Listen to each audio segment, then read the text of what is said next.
Bueno, me acompaña el doctor Guy de la Rosa, infectólogo panameño, residente en los Estados Unidos. Guy, como siempre, un placer tenerte. El placer es nuestro. Guy, varias cosas, varias publicaciones han salido este fin de semana.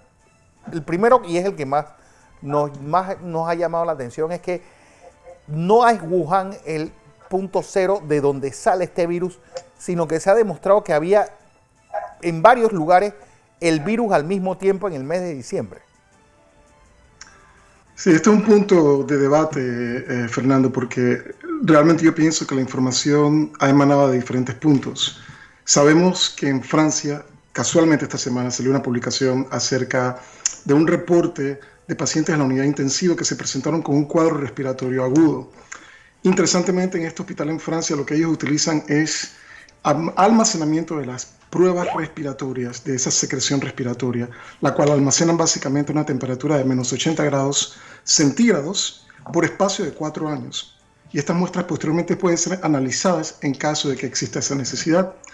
Identificaron 14 pacientes cuyos PCRs eran negativos por otros patógenos. Es decir, muestras positivas por influenza, por otros coronavirus, por virus respiratorio sincicial, etcétera, etcétera, fueron excluidas del análisis. Y solamente se incluyeron pacientes en el intensivo cuyas muestras respiratorias habían salido negativas por otros patógenos en el mes de diciembre. Y lo interesante es que identificaron un paciente que tenía un PCR positivo por el coronavirus actual. Y esto es interesante porque este diagnóstico precede por aproximadamente un mes al primer diagnóstico oficial de COVID-19 en Francia, por 4 semanas, lo cual es interesante porque esto implica que ya potencialmente existía transmisión a nivel comunitario, la cual no fue detectada. Y la razón por la que no fue detectada es simplemente el conocimiento de la expansión del virus no se tenía en ese momento. Y la segunda razón, no se tenían las pruebas diagnósticas en ese momento. Interesantemente, hace aproximadamente unas 3 semanas, investigadores en el condado de Santa Clara, en California, hicieron un análisis distinto, hicieron un análisis post-mortem. Tomaron 2 muestras de pacientes que habían fallecido por razones no esclarecidas y examinaron estas muestras post-mortem por la presencia del coronavirus actual. Se trata de un paciente masculino de 69 años que falleció en febrero 17 y una paciente femenina de 57 años que falleció en febrero 6. Entonces los fallecimientos fueron en febrero 6 y febrero 17.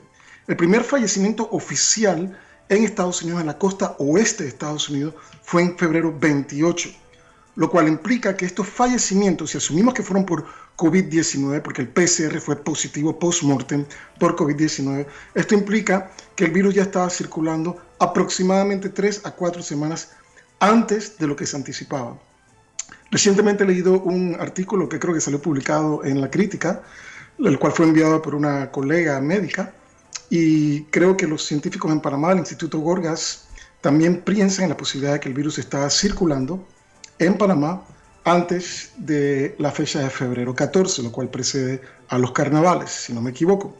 Y esto es interesante porque para mí indica una serie de puntos a enfatizar. Número 1, ya existía circulación, transmisión comunitaria antes que lo supiésemos.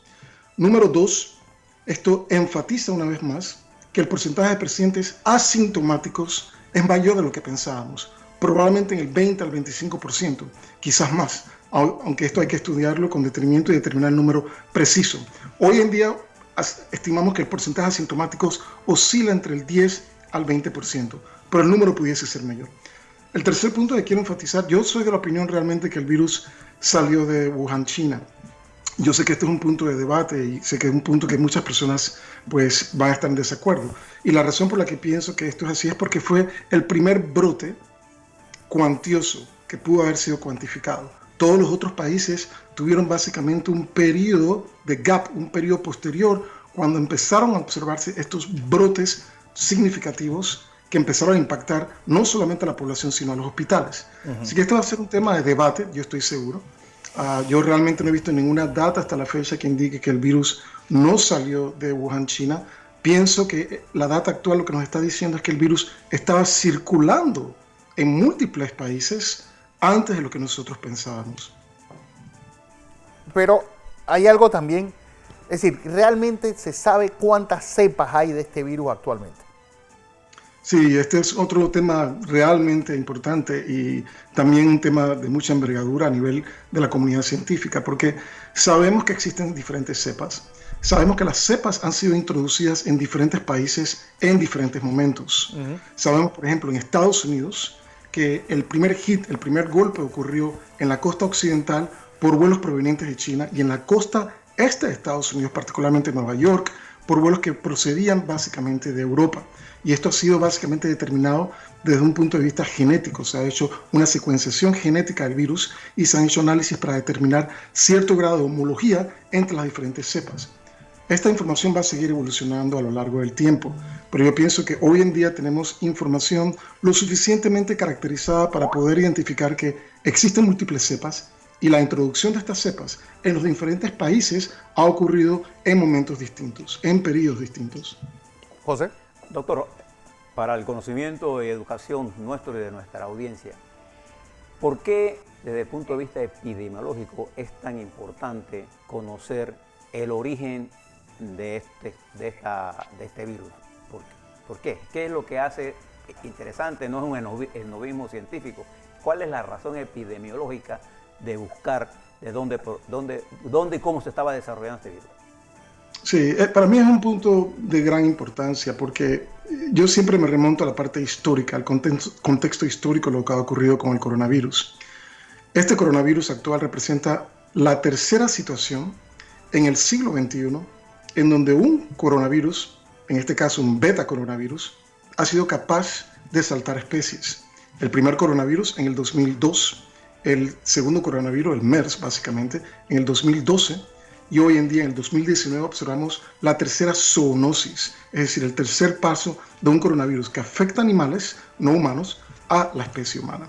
Es importantísimo desde el punto de vista científico tratar de entender en qué momento ocurre esto, dónde ocurre, para de esta manera tratar de prevenir que ocurra otra zoonosis.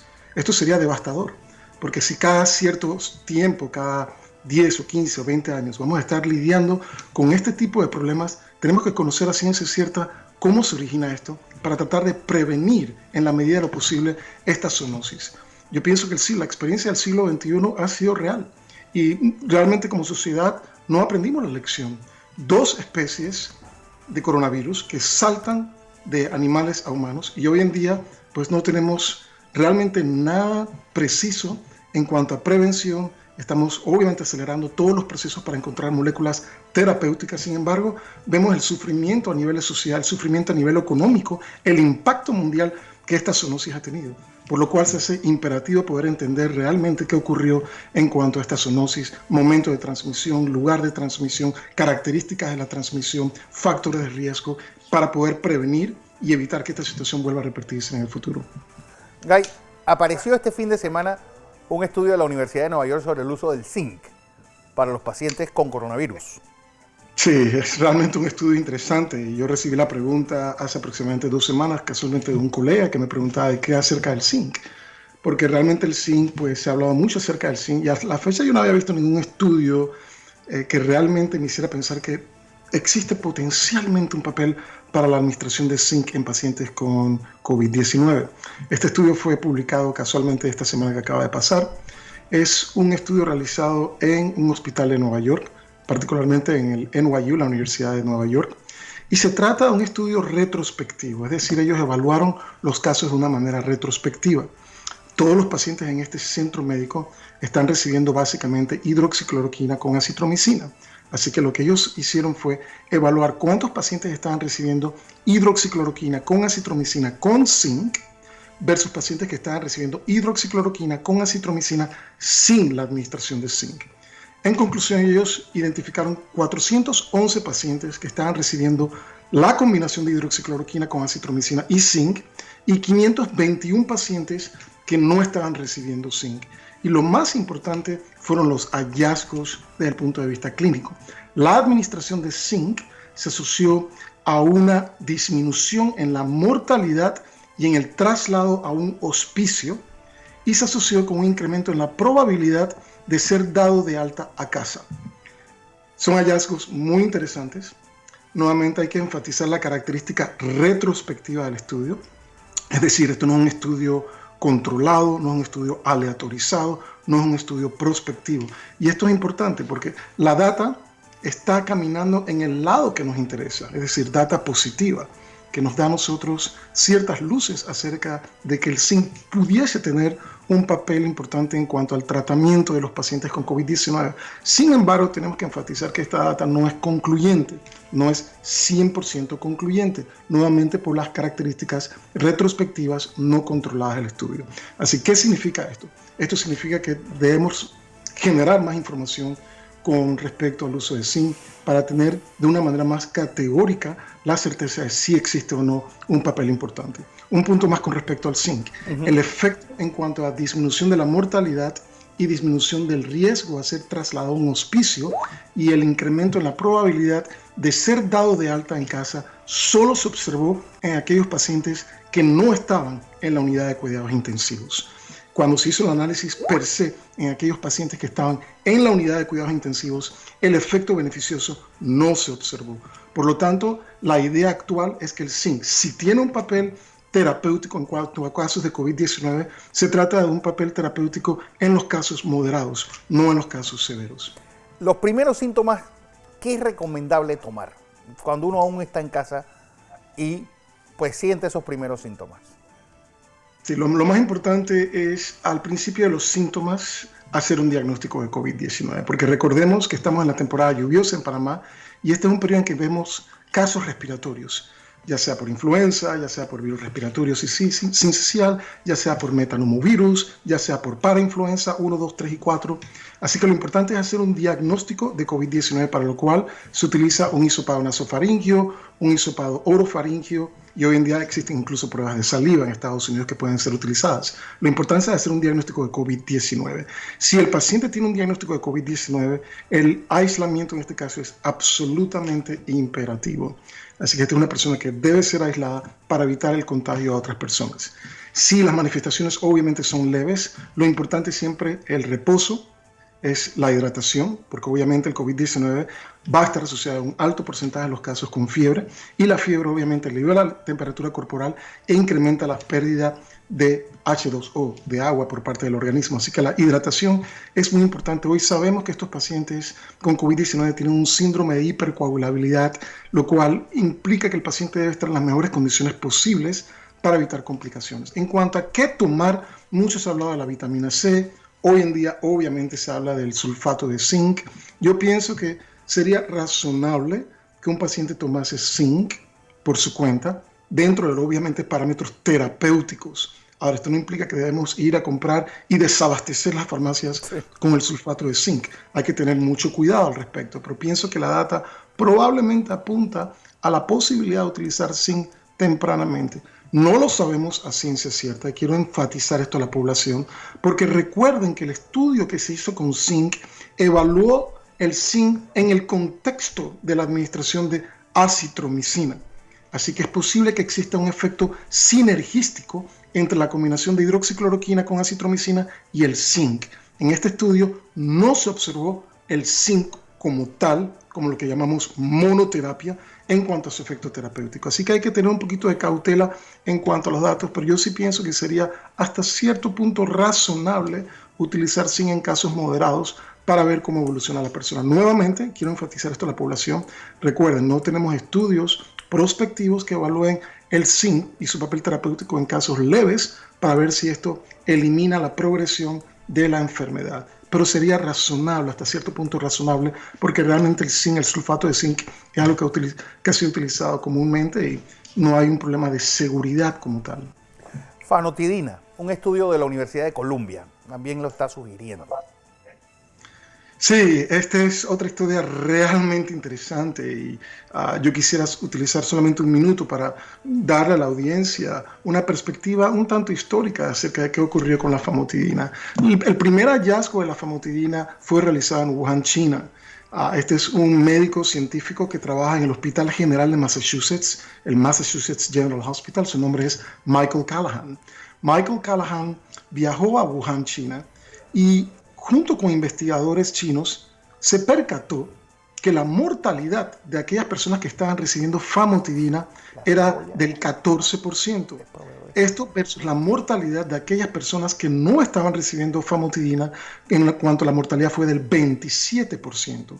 Entonces estamos hablando de 13 puntos porcentuales de diferencia entre los que recibieron famotidina y los que no recibieron famotidina.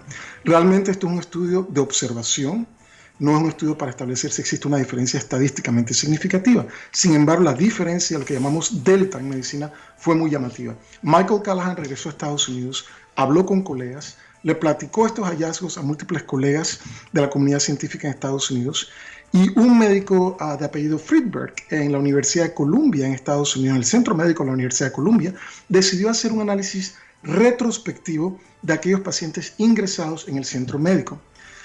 En realidad el estudio es retrospectivo nuevamente, pero los hallazgos son interesantísimos. ¿Por qué? Porque ellos identificaron 1.620 pacientes, okay, que llenaron los requisitos para este análisis retrospectivo, de los cuales el 5.1%, es decir, 84 pacientes, habían recibido básicamente la famotidina. Y lo que hicieron fue una comparación entre los que recibieron famotidina y los que no recibieron famotidina. Y lo interesante es que observaron que el riesgo de muerte y el riesgo de intubación y ventilación mecánica se disminuyó en un 57%. Una disminución del 57% en el riesgo de mortalidad y en el riesgo de intubación y ventilación mecánica, lo cual es un hallazgo realmente significativo. Es importante recalcar que este es un estudio, nuevamente, con características retrospectivas, no es un estudio controlado, aleatorizado, randomizado. Así que hoy en día, la buena noticia es que tenemos data de observación que implica que la famotidina pudiese tener un papel terapéutico. Hoy en día existe un estudio que se está realizando, prospectivo, en donde se estaba evaluando casualmente el rol de la famotidina. Y este es un estudio de 1.170 pacientes, en donde los pacientes están recibiendo hidroxicloroquina con acitromicina y famotidina, y un grupo de pacientes que se le llama control histórico. Es decir, son pacientes que no han recibido ninguna terapia, que precede básicamente al periodo en donde los pacientes recibieron hidroxicloroquina con acitromicina. Existe un periodo en donde estos pacientes no recibieron esta combinación porque en ese momento en este hospital no se estaba prescribiendo esta combinación para los pacientes. Así que se utiliza esto como lo que llamamos un control histórico. Es un estudio nuevamente de 1.170 pacientes, y creo que vamos a tener la data en las siguientes semanas. De una manera categórica vamos a poder determinar si la famotidina tiene un rol. Pienso que con la información de observación que tenemos hasta la fecha, creo que sí existe un rol de la famotidina. Un punto importante: la dosis típica de famotidina oscila entre 10 a 20 miligramos una o dos veces al día. Dosis más altas pueden ser utilizadas, pero esta es una dosis típica para problemas estomacales y para problemas gástricos. La dosis que se está utilizando en estos estudios es una dosis 9 veces mayor a la dosis que típicamente utilizamos para problemas gástricos y para problemas esofágicos con famotidina. Una dosis 9 veces mayor administrada intravenosamente. Así que realmente es un estudio muy interesante por las características prospectivas, por el número de la muestra de 1.170 pacientes y por el hecho de que tienen el suficiente número de pacientes para poder determinar de una manera estadística si existe o no un beneficio con respecto al uso de famotidina. Yo pienso que con la data inicial existe promesa, pero no lo sabemos a ciencia cierta. Guy de la Rosa, como siempre un placer tenerte aquí en Next Noticias.